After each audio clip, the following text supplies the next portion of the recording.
She always had a way of making the ordinary sound luxurious. The first time she showed up in that silver coupe, she spun the keys around her finger like she'd just won the lottery. "It's just a lease car," she said, tossing her hair, as if the words themselves were a form of modesty. But she made sure every neighbor heard the engine roar when she parked. Every Instagram story had the car in it. Coffee on the dashboard, sunglasses on the wheel, the reflection of the sky across the hood. She tagged it my baby, my freedom, my reward. I never said a thing. I watched. I listened. I let her believe the story she built around herself. That car became her personality, her armor, her way of telling the world she didn't need me. Maybe she forgot whose signature was on the dotted line. Maybe she thought I'd never check. The night everything shifted, it wasn't planned. We had a fight about something stupid. Maybe it started with a text, maybe with the perfume that didn't smell like the one I bought her. She threw her phone onto the couch and said, "At least someone appreciates me." I remember her tone more than the words. I remember thinking how easy it was for her to say that, like I'd been the burden, not the man who built her comfort brick by brick. Later, I walked out to the garage and just looked at that car. The faint scent of her perfume still lingered inside it. And then I saw it, a small card holder wedged between the seats. Inside were 2 concert tickets. Same date I was supposed to be out of town for a conference. 2 seats. 1 name. Not mine. That's when I stopped guessing. I went back inside, calm. Too calm. She was scrolling through her phone, pretending to be unbothered. "You love that car, don't you?" I asked. She rolled her eyes. "Of course I do. Why?" I smiled and said, "Just making sure you enjoy it while you can." She thought I was bluffing, like always. I let her have the last word that night, like I'd done too many times before. But while she slept, I opened my laptop, logged into the company account, and pulled up the vehicle registration. It wasn't a lease. Not anymore. It was purchased outright 6 months earlier, titled to the holding company I founded before we got married. I'd made the payment myself. Every dime had come from my side of the fence. She had no idea. And that's when the quiet plan began. You can call it revenge. I call it clarity. She called it her car, till she saw whose name was on the title. If you're into stories where silence does the talking and proof flips the power, make sure to subscribe. What happened next made her realize freedom isn't something you can fake with leather seats. The next morning she woke up acting like nothing had happened, humming in the kitchen while pouring herself coffee, already dressed for work in her new blazer and heels that matched the silver coupe outside. She caught her reflection in the window, tilted her head and smiled at herself, the way people do when they believe the world belongs to them. She didn't even look at me when she said, "Don't forget, I'll be late tonight, big client dinner." I said nothing, just nodded, because I already knew there was no dinner, no client, and definitely no business. She kissed my cheek out of habit, the kind of automatic gesture that used to mean love but now felt like routine. The sound of her heels echoed through the hallway as she left, followed by the engine's soft growl, fading down the street. I stood there for a long time, staring at the spot where her car had been. It was strange, how something that used to make me proud now made my stomach twist. I'd worked for years to build something real, something ours. But that car became the symbol of everything false between us. Later that day, while sitting in my office, I pulled up the title document again, just to look at it. My name, or technically my company's name, sat there cold and clean like the truth. I remembered when I first decided to register it under the business instead of her. It wasn't even about mistrust back then. It was just practical. Now, it felt like fate had been quietly keeping receipts for me. Around 4 p.m., my phone buzzed. A message from her. "Dinner's going to run late. Don't wait up." I looked at the timestamp, then at the location data that automatically synced through our shared photo app. Midtown. Not downtown where the restaurant she claimed to be at was located. I didn't rush. I didn't even get angry. Instead, I walked out of the office, drove across town, and parked a block away from where her location pinged.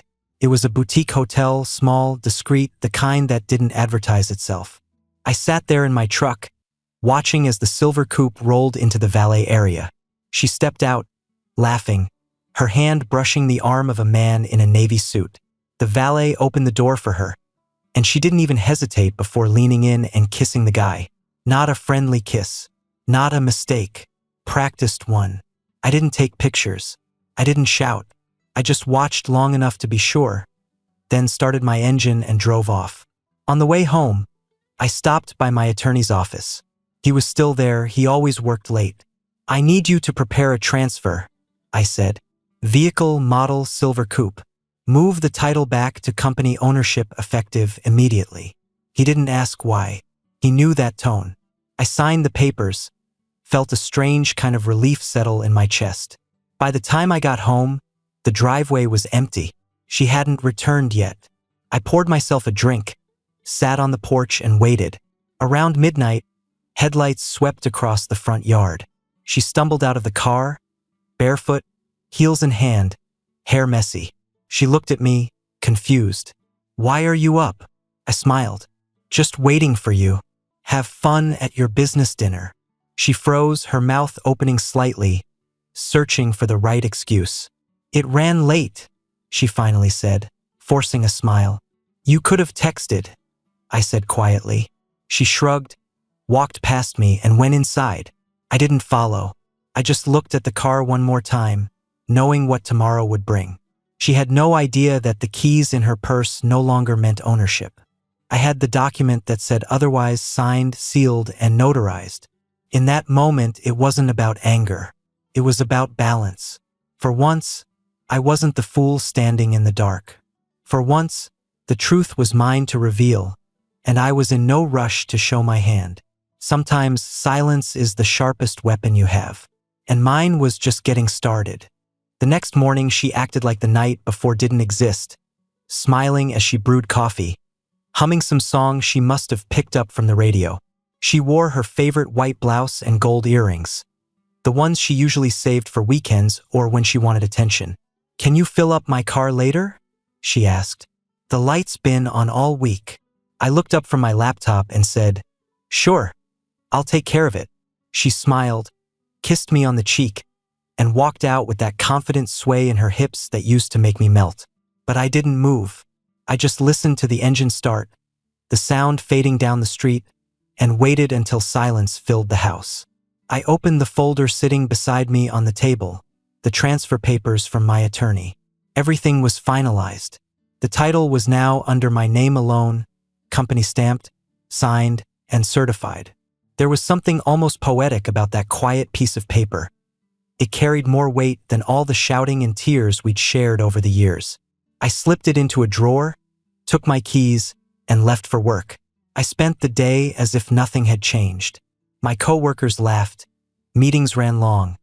The same dull rhythm of life carried on. But inside me, something had shifted. For the first time, I wasn't reacting. I was in control. That night, she texted me again. "Don't wait up. Might grab a drink after." I typed back, "Sure. Have fun." No punctuation, no emotion. I knew exactly where she was. I checked her location before she even sent the message. Same hotel. Same man. Only this time, she'd parked the car right out front. Maybe she wanted to be seen. Or maybe she thought she was untouchable now. Around 11 p.m., I called the tow service. They picked up on the second ring. "I need a vehicle retrieved," I said, giving them the make, model, and address. "It's a company car. Shouldn't be there." They confirmed ownership through the registration I'd sent earlier. By midnight, the car was gone from that hotel lot, quietly towed to my office's storage garage. She came home around 2, confused and slightly drunk. I was sitting on the couch, lights low, TV flickering. "Did you take my car?"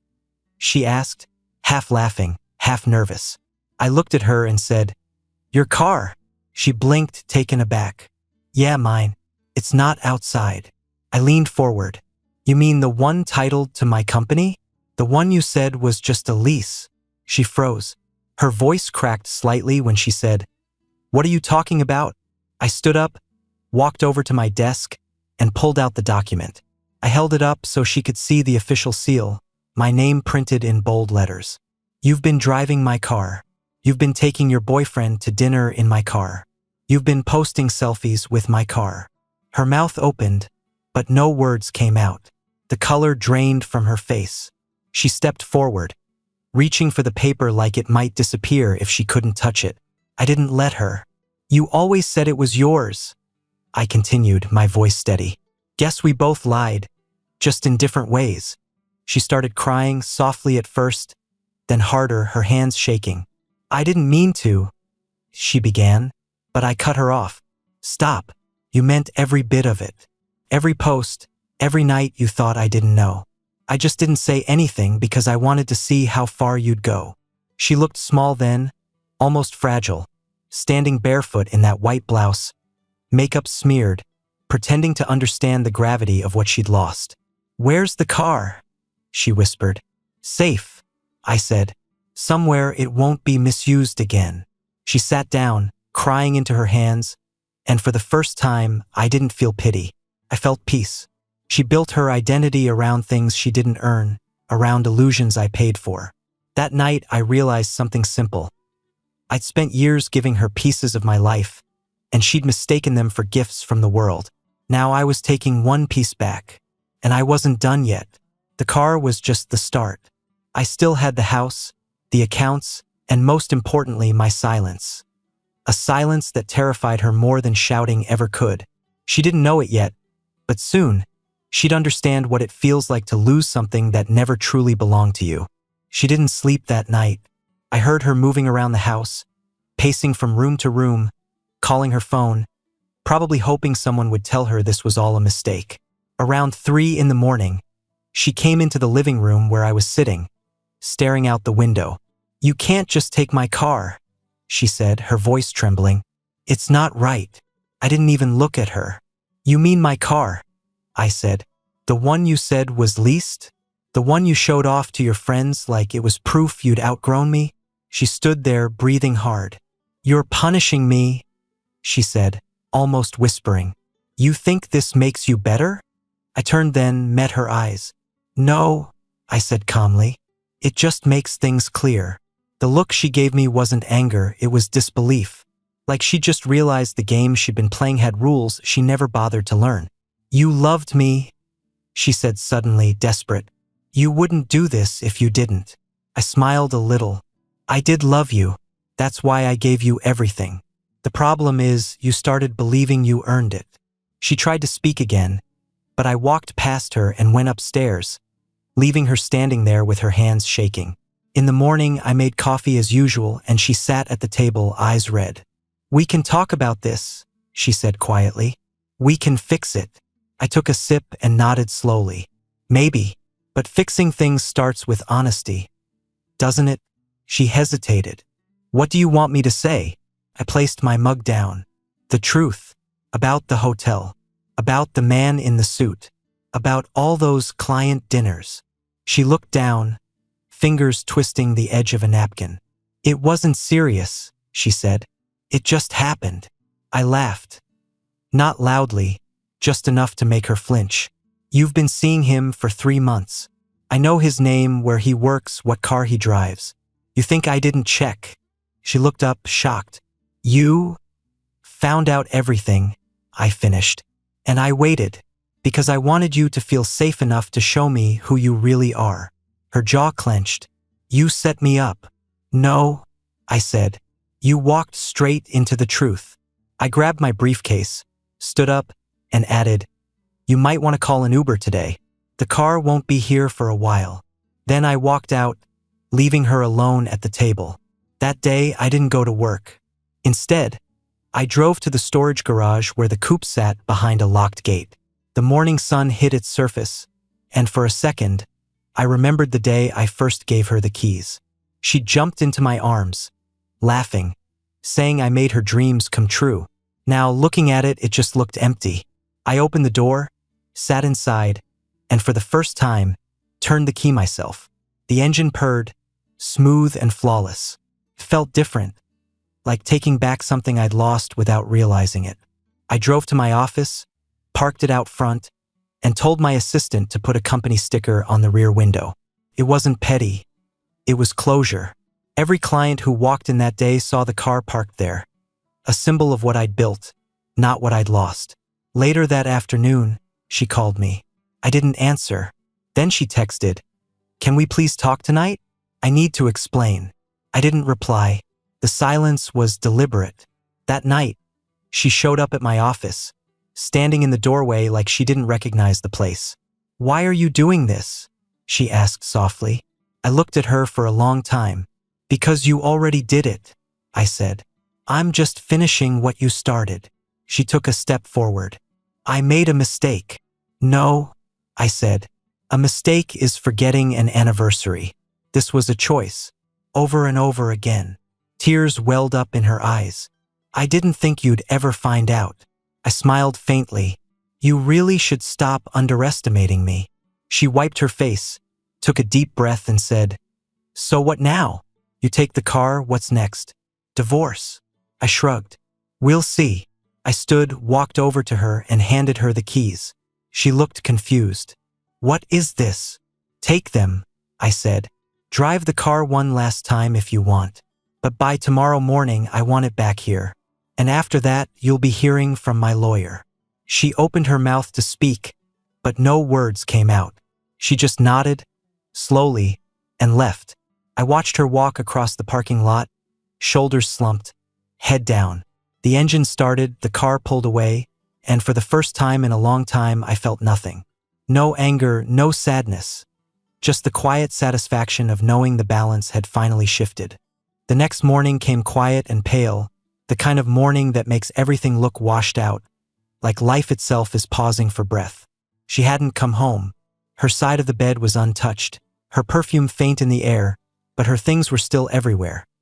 The coat she always threw on the chair, the half-empty perfume bottle, the framed photo from our anniversary that I never bothered to take down.